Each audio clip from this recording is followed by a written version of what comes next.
السلام علیکم ناظرین، آج الہدا اپنے ناظرین کے لایا ہے بلغمی کھانسی 10 منٹ میں ختم کرنے کے 10 گھریلو ٹوٹکے۔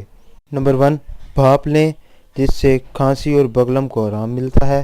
نمبر 2، نمک والے پانی سے غرارے کریں۔ نمبر 3، لیمبو کی چائے۔ نمبر 4، ادرک کی چائے۔ نمبر 5، چکن کا سوپ۔ نمبر 6، بلغم کو خارج کرنے کے گھریلو ٹوٹکے۔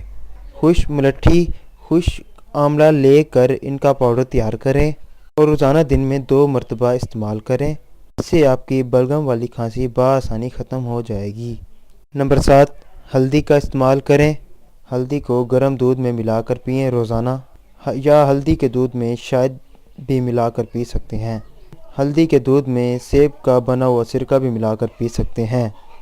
آج کے لیے ناظرین اتنا ہی۔ اسی طرح ہماری ڈیلی ویڈیو دیکھنے کے لیے ہمارے چینل کو لائک کریں، سبسکرائب کریں۔ شکریہ۔